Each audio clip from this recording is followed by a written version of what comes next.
तो पढ़ते हैं एग्जाम्पल नंबर 1 जो कि एनसीईआरटी का है, पेज नंबर 5 पे।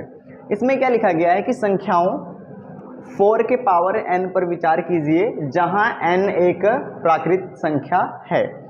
जांच कीजिए कि क्या n का कोई ऐसा मान है जिसके लिए 4 के पावर n अंक शून्य पे समाप्त होता है। अब हो सकता है कि यह सवाल आपको बिल्कुल भी समझ में ना आया, ठीक है ना, तो समझना ही नहीं है जी, है ना, नहीं समझ में आया तो नहीं समझना है ना, ठीक है, समझा देंगे ऐसा ही, ठीक है, ध्यान से देखते रहना, है ना। मेरा मानना ये है कि सबसे पहले ना you have to read question carefully, आपको ना सवाल को ध्यान से पढ़ना होगा, ठीक है। जब आप एक बार सवाल को ध्यान से पढ़ना सीख जाएंगे तो समझो कि आधा सवाल आपने ऐसे ही सॉल्व कर दिया, ठीक है। बारी बारी से समझाते हैं, ठीक है। तो सबसे पहले ध्यान समझना, सबसे पहले हम बात करते हैं ना अंडरस्टैंडिंग पार्ट की, अंडरस्टैंडिंग पार्ट, है ना। पहले इस सवाल को समझते हैं, फिर बात करते हैं कि एग्जाम में लिखते कैसे हैं, है ना, ठीक है। समझना अलग होता है और एग्जाम में लिखना अलग बात होता है ना। पहले समझते हैं, देखो पढ़ते हैं। यहाँ पे लिखा गया है संख्याओं, क्या लिखा गया है, संख्याओं 4 के पावर n पर विचार कीजिए। मतलब कि ये जो 4 के पावर n है ना, वो एक संख्या नहीं है, वो ढेर सारी संख्या है। क्यों? क्योंकि यहाँ पे लिखा है संख्याओं। ऐसा क्यों कहा गया है? क्योंकि जहाँ n एक प्राकृतिक संख्या है, मतलब कि n एक नेचुरल नंबर है। नेचुरल नंबर क्या होता है, प्राकृतिक संख्या क्या होता है, 1 2 3 4 5 6 7 8 9 10, ठीक है बच्चा। अगर फॉर एग्जाम्पल जैसे अगर मैं आपके सामने लिख दूं, है ना, 4 के पावर n है ना, ठीक है। और n क्या है, n क्या है यहाँ पे, n एक प्राकृतिक संख्या है। पहले सिर्फ समझना है जी, है ना, कोई चिंता नहीं करना, है ना, प्राकृतिक संख्या है। और प्राकृतिक संख्या क्या होता है, क्या होता है बच्चा, 1 2 3 4 5, ऐसे कहाँ तक, अनंत तक, ये होता है प्राकृतिक संख्या। तो जब जब हम n का मान, जैसे जब हम n का मान 1 रखेंगे तो एक संख्या मिलेगी, 2 रखेंगे तो अगली संख्या मिलेगी, 3 रखेंगे तो कोई और संख्या मिलेगी। तो ये जो 4 के पावर n है ना, ये एक संख्या है। क्या है बच्चा, संख्या, और ढेर सारी संख्याएं तो रखते हैं। जैसे फॉर एग्जाम्पल यहाँ पे मैंने लिखा 4 के पावर n, इसका मतलब क्या है कि 4 आएगा। अगर मैं लिख दूं n की जगह 2, तो इसका मतलब क्या है, 4 × 4, यानी कि 4 × 4 कितना हो जाएगा, 4 चौक 16। अगर मैं 4 के घाते 3 लिख दूं तो 4 × 4 × 4, तो 4 चौक 16 चौक 64। अगर मैं 4 के घाते 4 लिख दूं तो कितना हो जाएगा, 4 × 4 × 4 × 4, 4 चौक 16, 16 चौक 64, और 64 चौक कितना हो जाएगा, 256, है ना, ये आ जाएगा, ठीक है बच्चा। अगर मैं 4 के घाते 5 लिख दूं तो 4 × 4 × 4 × 4 × 4, 5 बार, है ना, तो ये कितना हो जाएगा, 1024, ठीक है। ऐसे करके हम लिखते जाएंगे। तो 4 के पावर n क्या है, ढेर सारी संख्याएं हैं। आगे बढ़ते हैं, कह रहा है कि जांच कीजिए कि क्या n का कोई ऐसा मान है जिसके लिए 4 के पावर n अंक शून्य पर समाप्त होता है। ये कहना चाह रहा है ना, कि n की जगह हमने 1 रखा, 2 रखा, 3 रखा, 4 रखा, 5 रखा, तो ऐसे हम अगर रखते जाएंगे, है ना, तो क्या n का कोई ऐसा मान है, n क्या है, प्राकृतिक संख्या, और प्राकृतिक संख्या क्या होती है बच्चा, अनंत होती है। तो क्या ऐसा अगर हम रखते जाएं तो क्या ऐसा कभी हो सकता है कि जो, है ना, ये कह रहा है कि जिसके लिए 4 के पावर n अंक शून्य पर समाप्त हो, मतलब कि कहने का मतलब ये है कि जो अंतिम अंक है, अंतिम अंक वो किस पे समाप्त हो, वो शून्य पे समाप्त हो। क्या ऐसा कभी होगा, क्या n का ऐसा कोई मान होगा जिसको रखने पर यहाँ पे जो भी संख्या आएगी उसका जो अंतिम अंक है वह शून्य होगा। अब चूंकि प्राकृतिक संख्या ढेर सारी है तो ऐसे जिंदगी भर रखते रहो, है ना, ठीक है। एक तो ये तरीका कि रखते रहो और चेक करो कि क्या कभी जीरो आ रहा है, जिंदगी बीत जाएगी पर प्राकृतिक संख्या कभी खत्म ना होगी। तो क्या ऐसा कोई तरीका है जिससे से हम ये पता लगा पाए कि हाँ, है ना, ये जीरो पर समाप्त होगा या नहीं, ठीक है। तो उसी पे हमें बात करनी, ध्यान समझो। तो सबसे पहले हम ये समझ लेते हैं, है ना, कि किसी संख्या के लास्ट में जीरो कब आता है। जैसे फॉर एग्जाम्पल अगर मैं लिख दूं, है ना, 20, है ना, जैसे अगर मैं लिख दूं 50, अगर मैं लिख दूं 250, या अगर मैं लिख दूं 100, ठीक है, ऐसे कुछ भी लिख दूं, है ना, इसके लास्ट में क्या है, जीरो, इसके लास्ट में क्या है, जीरो, इसके लास्ट में क्या है, इसके लास्ट में क्या है, जीरो, है ना, कोई सी भी आप संख्या लिख लो, है ना, 1250, इसके लास्ट में क्या है, जीरो। तो पहले ये समझते हैं कि इन संख्याओं का जो अंतिम अंक है वो जीरो क्यों है, यानी इनमें ऐसी खास बात क्या है, ठीक है। तो फिर जब हम जान जाएंगे कि इन संख्याओं में ऐसी खास बात क्या है कि इनके लास्ट में 0 आ रहा है ना, तो फिर हम ये सोचेंगे कि अगर इस संख्या में वही बात होगी, यानी अगर 4 के पावर n में भी वही बात होगी जो इन संख्या में बात है, तो ये भी 0 पर समाप्त होगा, नहीं तो नहीं होगा। ठीक है, तो ध्यान से देखना, हम क्या करेंगे, हम अगर 20 का गुणनखंड करें, ध्यान से देखना, 20 का गुणनखंड करें है तो कितना आ जाएगा, यहाँ से 10 आ जाएगा, 2 पच्चे 10 और 5 एकम 5, 50 का कर लेते हैं, 2 से काटेंगे तो 25 आ जाएगा, 5 से काटेंगे तो 5 और 5 से काटेंगे तो 1 आ जाएगा। ठीक है, 250 का कर लेते हैं तो कितना हो जाएगा, 2 से काटे सॉरी हाँ ठीक है, 2 से भी काट सकते हैं, 125 आ जाएगा, 5 से काटेंगे तो कितना आ जाएगा, 25 आ जाएगा, और 5 से काटेंगे तो 5 आ जाएगा, और 5 से काटेंगे तो 1 आ जाएगा। 100 को काट के चेक कर लेते हैं, इसका अंतिम अंक भी कितना 0 है, 50 आएगा, 2 से काटेंगे तो 25 आएगा, है ना, कोई भी संख्या ले सकते हैं, है ना। ठीक है, 5 से काटेंगे तो 5 आ जाएगा, और 5 से काटेंगे तो 1 आ जाएगा। अगर मैं 1250 को काटूं, है ना, ठीक है, जगह कहाँ पे है, जगह कहाँ पे है, और चलो ठीक है यहीं पे कर लेते हैं, 1250 इसको मैं काटता हूँ, 2 से काटूंगा कितना हो जाएगा, 625, है ना, फिर ये 5 से कटेगा तो 125 आ जाएगा, फिर ये 5 से कटेगा तो कितना आ जाएगा, 25 आ जाएगा, फिर ये 5 से कटेगा तो 5 आएगा, फिर ये 5 से कटेगा तो 1 आ जाएगा। अगर मान लेते हैं कोई संख्या 30 हो, इसको काटते हैं, ठीक है, इसके लास्ट में भी 0 है, 2 से काटेंगे तो 15 आ जाएगा, 3 से काटेंगे 3 पचे 15, और 5 से काटेंगे तो 1। ठीक है, ये सभी संख्याएं हमारे पास, है ना। अगर आप इन सभी संख्याओं का अभाज्य गुणनखंड देखें, क्या देखें, अभाज्य गुणनखंड। अभाज्य गुणनखंड क्या होता है, ऐसा गुणनखंड यानी जिन संख्याओं से हमने काटा है ये सभी संख्याएं अभाज्य हैं। क्या है बच्चा, अभाज्य, 2 5 ये सब क्या है, अभाज्य होता है ना, ये सभी क्या है, अभाज्य संख्याएं हैं। गुणनखंड का मतलब टुकड़े टुकड़े कर देना, ठीक है, ये क्या है, अभाज्य है। अगर हमने 20 50 250 अगर मैंने इन संख्याओं का अभाज्य गुणनखंड किया, तो अगर आप इसमें ऑब्जर्व करो, है ना, तो इसमें 2 5 आ रहा है, इसमें भी 2 और 5 आ रहा है, 2 5 इसमें भी आ रहा है, 2 5 इसमें भी आ रहा है, 2 5 इसमें भी आ रहा है, और 2 और 5 इसमें भी आ रहा है ना।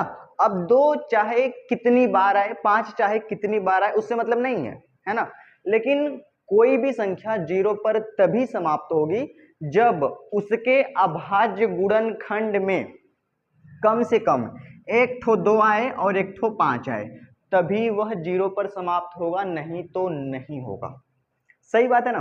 तो इन सभी संख्याओं में अगर हमने गुणनखंड करा, तो देखो इसमें 2 ठो 2 आया, हमें उससे मतलब नहीं है, लेकिन कम से कम 1 2 और 1 5 तो चाहिए ही चाहिए, ज्यादा ज्यादा कितने भी हो सकते हैं, हमसे उससे क्या मतलब। ठीक है, इसमें भी 1 2 5 मिल गया, इसमें भी 1 2 1 5 मिल गया, 2 5 मिल गया, 2 और 5 मिल गया, ठीक है ना, इसमें भी 2 और 5 मिल गया, है ना। अगर 2 और 5 नहीं है तो वह संख्या 0 पर समाप्त नहीं होगी। यह है सिंपल सा लॉजिक।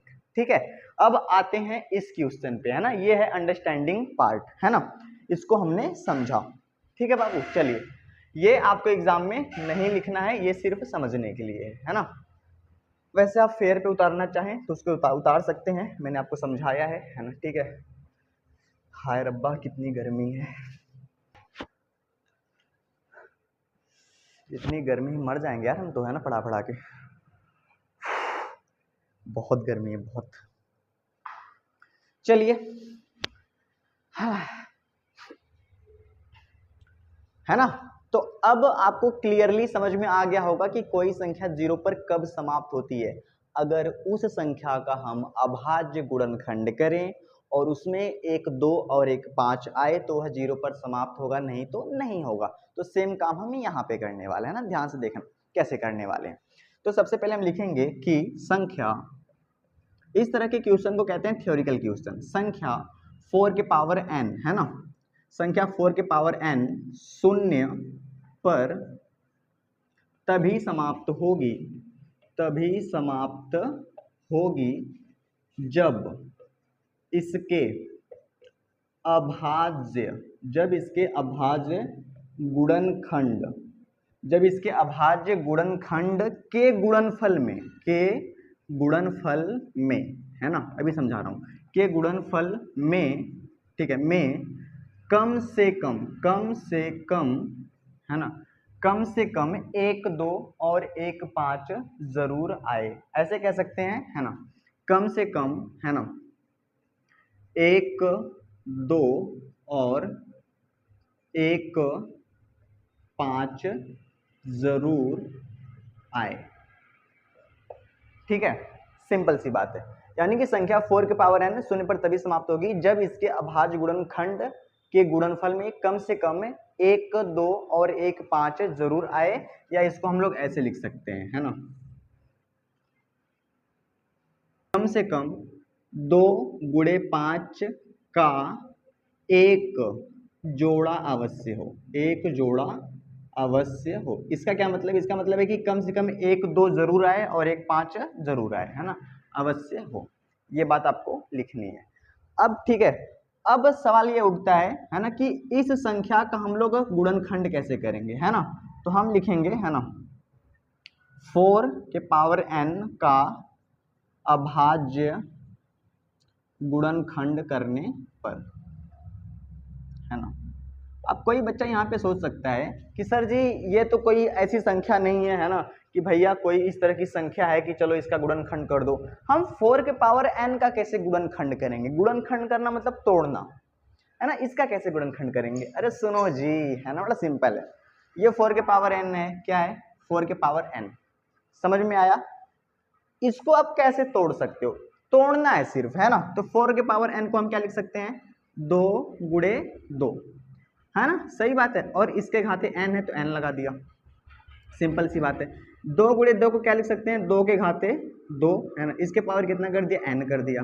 अब बताओ, ये 2 के घाते n, 2 के घाते 2 है और इस पूरे के घाते n है, तो इसका क्या हो जाएगा, 2, और फिर इसका गुणा हो जाएगा, यानी कि 2 के घाते 2n हो जाएगा, सही बात है। और यहाँ पे हम लिख देंगे जहां n एक प्राकृतिक संख्या है।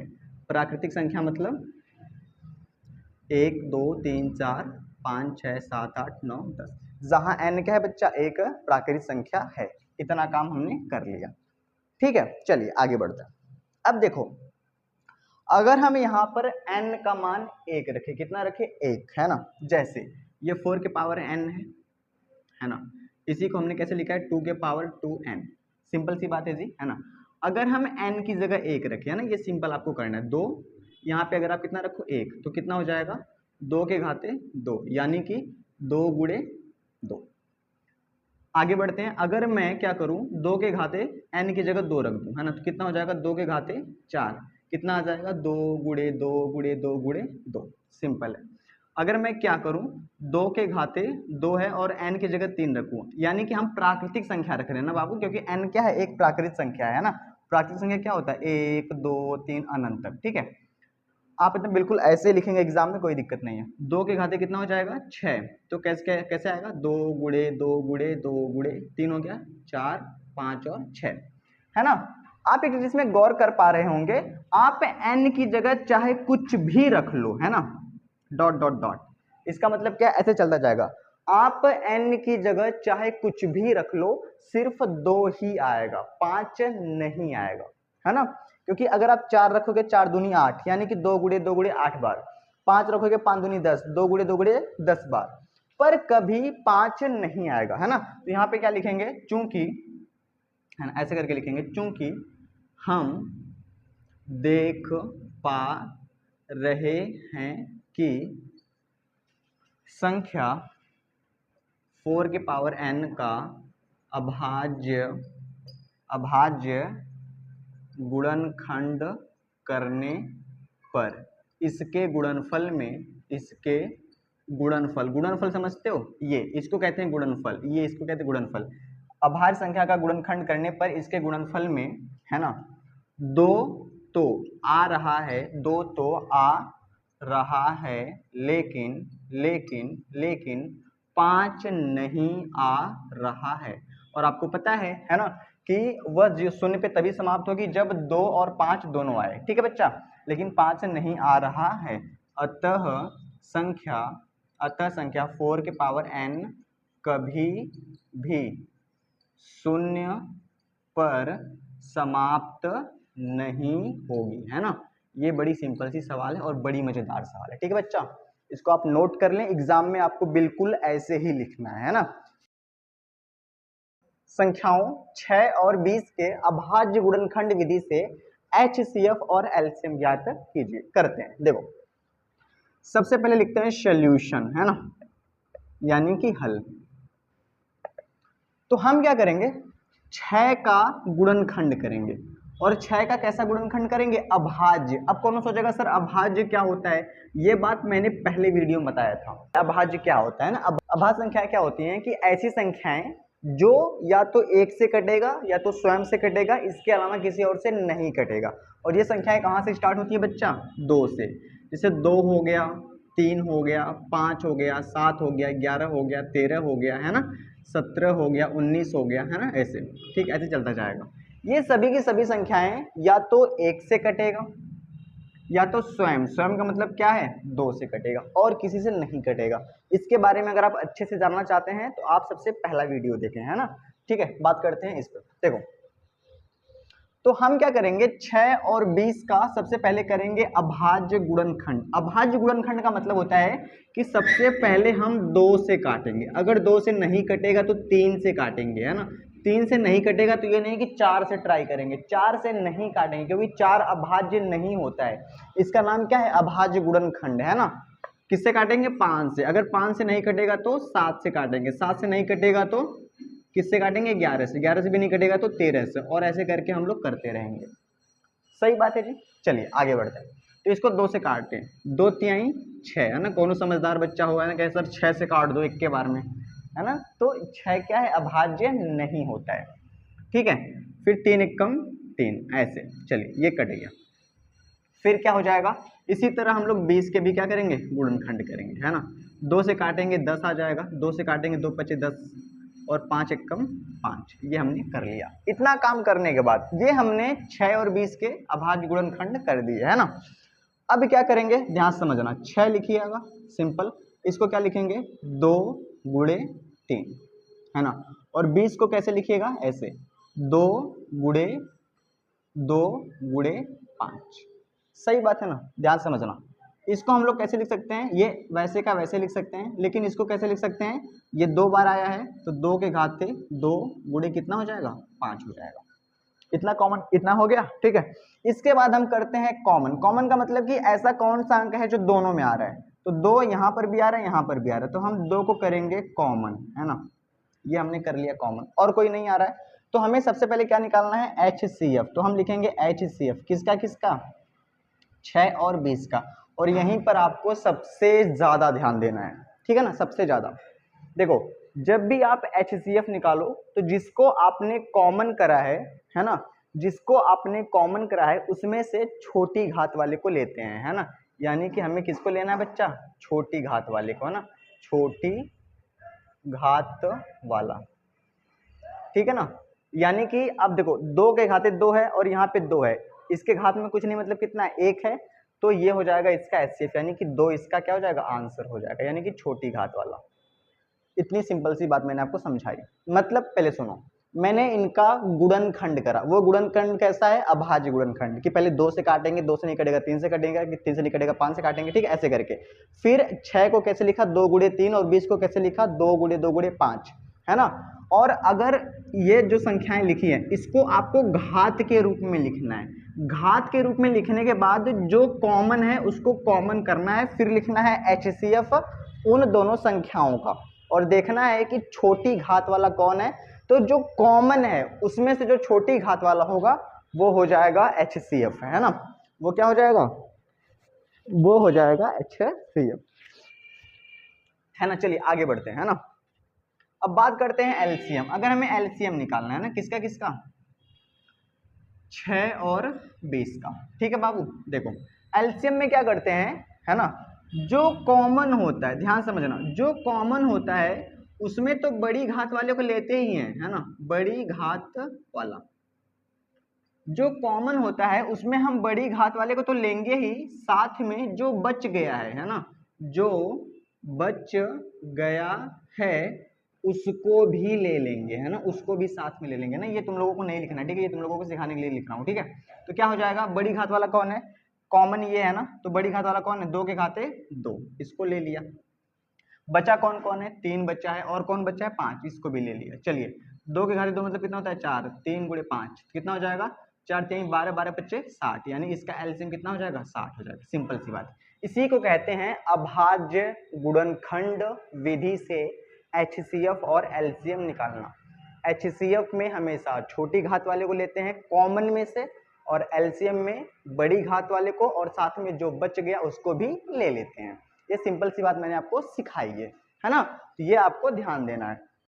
पढ़ते हैं कि इस क्वेश्चन में है क्या और इसको सॉल्व कैसे करते हैं। ठीक है बच्चा, देखो इसमें क्या लिखा गया है, कह रहा है कि अभाज्य गुणनखंड विधि से 96 और 404 का HCF ज्ञात कीजिए और फिर इनका LCM ज्ञात कीजिए, है ना।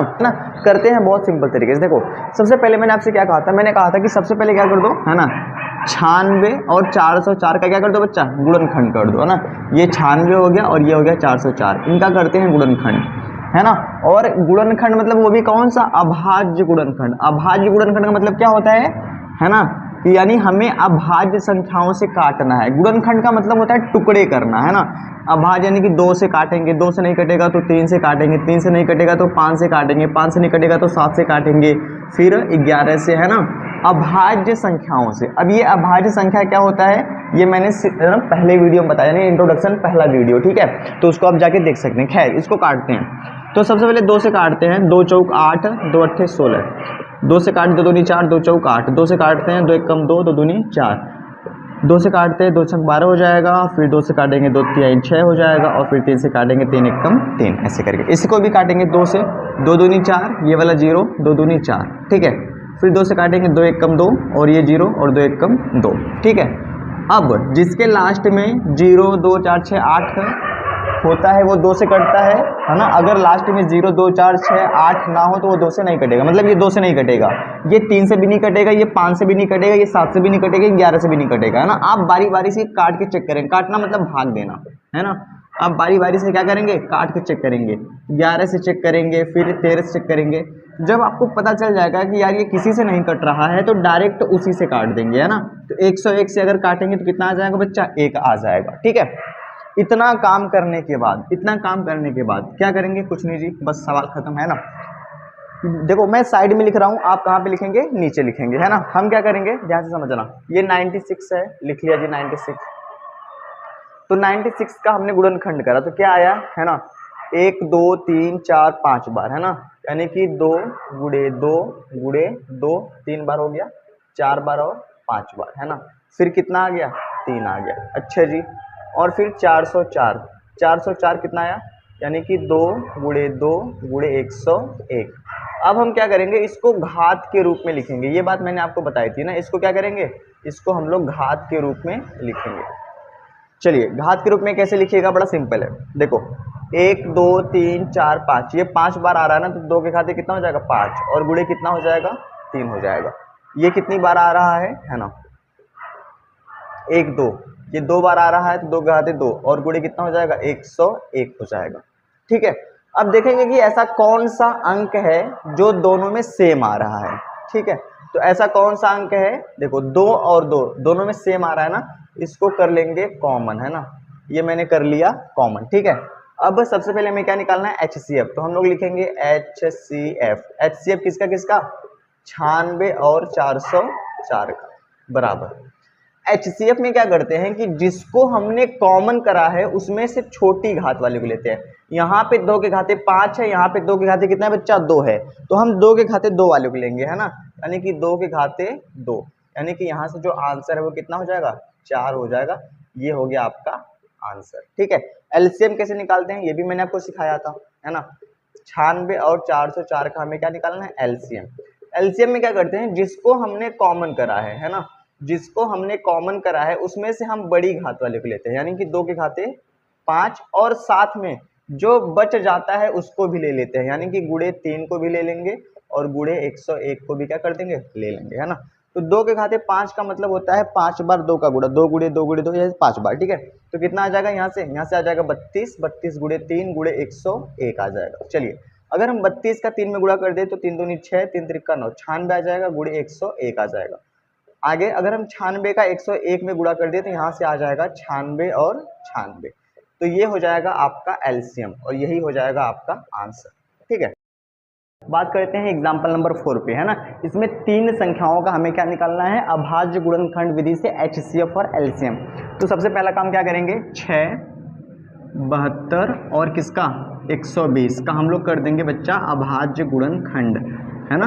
अभाज्य का मतलब क्या होता है, पहले 2 से काटेंगे, फिर 3 से, फिर 5 से, 7 से, 11 से, 13 से, ऐसे करके 2 से काटिएगा कितना आएगा, 2 तिहाई 6, 3 एकम 3। चलिए ये हो गया।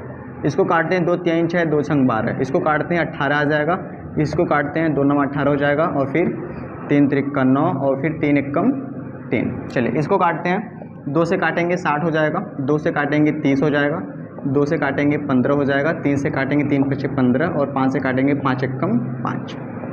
इतना काम कर लिया। ये हमने अभाज्य गुणनखंड कर दिया। एग्जाम में आपको बिल्कुल ऐसे ही करना है, कोई चिंता वाली बात नहीं। 6 को कैसे लिख सकते हैं जी, 6 को लिख सकते हैं 2 गुणे 3।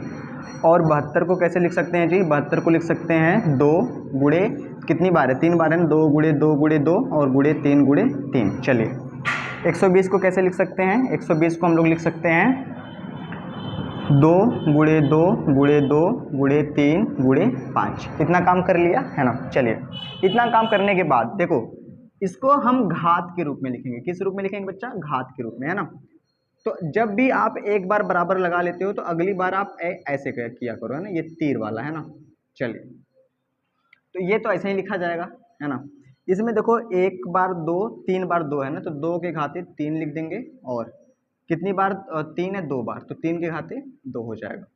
1 2 3 बार आ रहा है तो 2 के घाते कितना हो जाएगा, 3 हो जाएगा, और 3 गुणे 5 है ना, सिर्फ 3 गुणे 5 है। चलिए अब देखते हैं कि ऐसा कौन सा अंक है जो सब में आ रहा है। देखो 2 इसमें भी आ रहा है, इसमें भी आ रहा है, इसमें आ रहा है, तो 2 को हम क्या कर लेंगे बाबू, 2 को हम कर लेंगे कॉमन। ये हमने कर लिया कॉमन। देखो 3 भी आ रहा है, 3 भी आ रहा है, 3 भी आ रहा है, तो 3 को भी क्या कर लेंगे, 3 को भी ये मैंने एकदम से डिजाइन काट के इसको कॉमन कर लिया, कॉमन कर लिया। बस इतना काम करने के बाद आप लिखो इधर, है ना। आपको सबसे पहले क्या निकालना है, HCF किसका किसका निकालना है, 6 72 और 120 का। तो जो आपने कॉमन करा है उसमें से छोटी घात कौन है ना, तो छोटी घात तो सिर्फ 2 है, ठीक है, तो हम लिखेंगे 2। और जो 3 में से जो हमने कॉमन करा है 3 वाले को, इसमें से छोटी घात कौन है, 3, तो यानी 2 गुणे 3। तो इसका आंसर कितना हो जाएगा बच्चा, 6 हो जाएगा। सिंपल है, बस यही करना है। HCF में हमेशा कॉमन में से जो छोटी घात वाला होता है उसको लेते हैं। बात करते हैं LCM, 6 72 और 120 का, ठीक है जी। अब बड़ी घात देखिए, 2 2 के घाते 3, 2 के घाते 3, सबसे बड़ी घात कौन है, 2 के घाते 3, तो चाहे मैं इसको ले लूँ चाहे इसको, एक के, है ना, ठीक है। तो 2 के घाते 3 मतलब कि मैंने 2 के घाते 3 ले लिया, 3 3 के घाते 2 और 3, तो इसमें सबसे बड़ी घात कौन है, 3 के घाते 2, और जो बच गया है, बचा कौन है, 5, इसको भी ले लेंगे। चलिए 2 के घाते 3 का मतलब 8 होता है, 3 घाते 2 का मतलब होता है 9, और ये हो गया 5, ठीक है। 8 9 72 गुणे 5, तो गुणा कर लेंगे, 5 दूनी 10, 5 7 35 1 36, यानी कि 360, है ना। ये हो जाएगा आपका LCM, ठीक है।